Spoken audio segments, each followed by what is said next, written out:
سلامونه ګران دوستان، هیله ده تاسو په ټول جوړ روغ اوسئ. په تېرو څو ورځو کې ډېری ملګرو او دوستانو میسیجونه کړي وه د تغذیې په اړه چې وزن مو نه کمیږي او یا عضلات مو نه جوړیږي، څه باید وکړو او څه باید وخورو. نو نننۍ ویډیو هم یوه لنډه ویډیو ده او د تغذیې په هکله مو جوړه کړې ده، نه یوازې د باډي بلډینګ یا د فټنس د ورزشکارانو لپاره ده، بلکې د ټولو رشتو د ورزشکارانو لپاره ډېره مهمه ده او ډېره اړینه ده چې باید په هغه باندې عمل وسي. لومړی خو د تغذیې په اړه باید دا ووایم دوستانو چې درې شیان په تغذیه کې ډېر مهم دي چې په هغه کې پروټین راځي، په هغه کې کاربوهایدریټس یا انرژي راځي او په هغه کې فیټس یا چربي راځي. او تر ټولو مهمه یې دا چې تاسو ته باید معلومه وي چې تاسو دغه درو ته د ورځې په جریان کې څونه ضرورت لري تر څو وکولی سي هغه ستاسو د ورزش، ستاسو د ورځني ژوند، ستاسو د عضلاتو د جوړېدو او یا ستاسو د وزن په کمولو کې خپل رول ادا کړي. که تر حد اضافه سي هم ګټه نه کوي او که تر خپل حد کم وي هم تاسو ته ګټه نه کوي. تر ټولو مهم چې دی لومړی پروټین دی. د ورځې څومره پروټین ته نیاز لري؟ یو کوچنکه یا اسانه محاسبه کوو. تاسو به خپل د بدن وزن که په کیلو باندې وي، تاسو باید په 2.2 کې ضرب کړئ. کومه نتیجه چې تاسو په لاس راوړئ هغونه ګرامه پروټین تاسو ضرورت ورته لري. د مثال په ډول د یو ورزشکار وزن چې 80 کیلو وي، که د هغه 80 ضرب په 2.2 کې کړو نو 180 په لاس راځي. نو دا په دې معنی چې تاسو د ورځې 180 ګرام پروټین ته ضرورت لري. د بیلګې په توګه باید ووایم چې په 100 ګرامه د چرګ سینه کښې 22 ګرامه پروټین دي.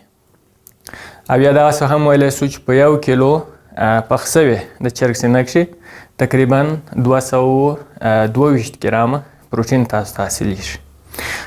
یوه دانه هګۍ ایښولې تقریبا 6 ګرامه پروټین تاسو ته درکوي.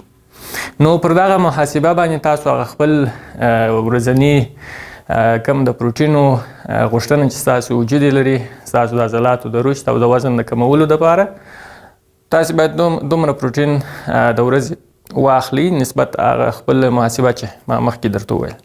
نو دغه محاسبه چې مخکې ما تاسو ته وکړله چې تاسو خپل وزن د کیلو په اساس باندې خپل وزن په 2.2 کې ضربوي، بیا کوم نتیجه چې تاسو ته په لاس راځي هماغه ستاسو د ورځني د پروټینو ضرورت دی د ګرام په اساس باندې. نو پروټین تاسو کولی سئ چې د هګیو څخه یې واخلئ، د شیدو څخه، د حبوباتو څخه، د غوښې څخه او ډوډۍ څخه، د غنمو څخه او خپل پروټین پاوډر هم ورسره استعمالولی سئ چې د هغو څخه ستاسو خپل د پروټیني ضرورت کم چې د ورځې تاسو لري هغه پوره کړي. دوهم راځو کاربوهایدریټس ته. دلته یو تفاوت دی. هغه ورزشکاران چې هغه رزمي تمرینات کوي لکه مثلا فوټبالران، لکه کرکټران، لکه تیکواندوکاران، بوکسران او داسې نور، دوی د ورځې د خپل هر کیلو وزن په بدل کې تقریبا 6 ګرامه انرژي ته ضرورت لري. یعنی هماغه لومړي محاسبه په کار اچوو، خپل وزن د کیلو په اساس هغه په 6 کې ضربو او یا په 5 کې ضربو یا په 4 کې ضربو تر څو هغه کومه نتیجه ته موږ په لاس راځي په هغه اندازه انرژي یا کاربوهایدریټس د ورځې زموږ د بدن نیاز دی چې هغه باید موږ پوره کړو. د کاربوهایدریټس تر ټولو غنیترینې منبع حبوبات دي، سپینه ډوډۍ ده، د غنمو ډوډۍ ده، میوه‌جات دي چې تاسو کولی سئ د مختلفو حبوباتو څخه او د مختلفو میوو څخه خپل ورځنی د انرژي کم ضرورت چې دي هغه تاسو پوره کړئ. دریم راځو فټس یا چربي ته. چربي په څو ډوله ده، ځینې مضر دي او ځینې د انسان د وجود لپاره مفید دي، لکه د هګۍ د ژړو ده، لکه د ماهي د غوښې ده یا خپله د ماهي غوړي او د کوپړې غوړي، د وچې میوې څخه چې کوم غوړي په لاس راځي مثلا د بادامو څخه، د پستې څخه، دا ټول هغه مفیده چربي ده چې دا ستاسو د بدن لپاره، د عضلاتو د جوړېدو دپاره، د کولیسټرول د کمېدو دپاره، د یو صحتمند زړه لرلو دپاره، د وینې د ګلوکوز د کنټرول لپاره تاسو ضرورت ورته لري او باید د ورځې تر 30 ګرامه پورې تاسو پیدا کړئ. نو 30 ګرامه که تاسو مثلا 100 ګرامه بادام هم د ورځې وخورئ تاسو هغه خپل 10 ګرام پوره کولی سي او که چیرې د ورځې 3 دانې شولې هګۍ وخورئ هم تاسو کولی سي هغه خپل د ورځني کوم چربي نیاز یا کوم چربي ته چې تاسو ضرورت لري هغه پوره کړي. د دغه درو اساسي عنصرو ترڅنګ په تغذیه کې ځینې نور منرالونه او ویټامینونه دي چې هغه نه یوازې د ورزشکارانو لپاره بلکې د ټولو انسانانو یا افراد لپاره ډیر ضروري دي، ډیر اړین دي او ډیر مهم دي چې تاسو په رژیم کې تاسو په غذایي رژیم کې باید وجود ولري. د هغو ګټې څه دي؟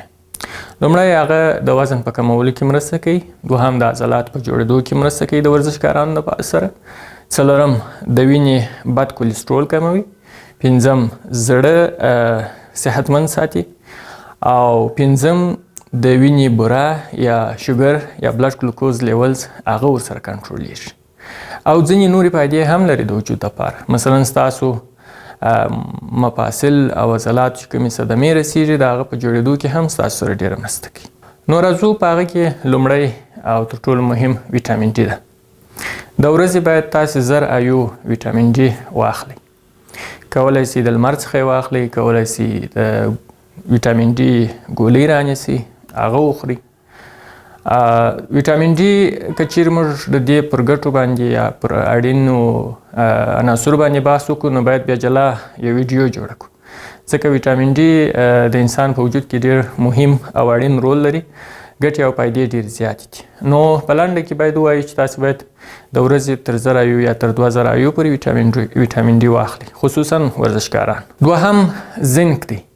زنک ستاسو په وجود کې تقریبا 400 وظیفې اجرا کوي او زنک د ورزشکارانو لپاره تر ټولو مهم دی، ځکه زنک کله چې تاسو بدن خوله کوي په خوله کې د وجود څخه وځي نو د ورځې 20 څخه تر 40 ملي ګرامه زنک باید تاسو واخلئ. کولی سي چې د زنک ګولۍ د دواخانو څخه رانیسئ، ماشومانو ته یې هم ورکړئ، لویانو ته یې هم ورکړئ او ورزشکاران یې هم باید وخوري.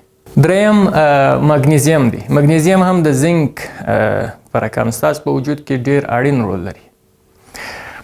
مګنیزیم باید تاسو د حبوباتو څخه واخلئ، که څه هم د هغه ټابلیټ او دا شیان شته خو مګنیزیم په حبوباتو کې په سلاد کښې او په ځینې نور موادو کې په ډېره اندازه پیدا کیږي. د مګنیزیم تر ټولو ښه منابع چې دي هغه عدس دی، لوبیا ده، نخود دی او ځینې میوې دي او په سبزیجاتو کې پالک د مګنیزیم تر ټولو غني منبع ده. مګنیزیم باید د ورځې تر 200 څخه تر 400 ملي ګرام تاسو وجود پیدا کړي، خو که تاسې په ورځني شکل یا په ورځني هغه کې تاسو د حبوباتو او د سلاد د میوې څخه استفاده کوئ نو بیا ستاسو د مګنیزیم ضرورت چې دی هغه په طبیعي توګه پوره کیږي، ځکه په میوه او په نور شیانو کې د مګنیزیم په ډېره اندازه سره شته. څلورم راځو فیش اویل یا د ماهي غوړي ته. د ماهي غوړي یا خپله د ماهي غوښه انسان ته ډېره ګټه لري، خو موږ پوهیږو چې زموږ په ورځني غذایي رژیم کې ماهی په ډېره اندازه باندې نه، نو بل لحاظه باید د ماهي د غوړیو یا د فیش اویل یا اومیګا 3 د ګولۍ څخه استفاده وشي. کوشش وکړئ د ورځې 3 دانې، خصوصا ورزشکاران د ورځې 3 ګولۍ د ماهیانو غوړي یوه دانه د ډوډۍ تر مخه وخورئ. د دې سره به نه یوازې دا چې ستاسو کولیسټرول کم وي، ستاسو زړه به ورسره صحتمند وي، ستاسو عضلات به ورسره جوړ وي، بلکې ترڅنګ هغه صدمات چې تاسو ته په ورزش کې پیښیږي، مثلا د مفاصلو، مثلا د عضلاتو، مثلا د رګو او د بندو ځینې دردونه چې پیښیږي، د ماهي غوړي د هغه په له منځه وړلو کې او د هغه په جوړولو کې ډېر مهم رول لري. نو ګرانو دوستانو دا لنډه ویډیو د تغذیې په اړه و د ګرانو ورزشکارانو لپاره. که چیرې کوم سوالونه او هغه لري ستاسو په خدمت کې یم. ډېره مننه. کور مو ودان.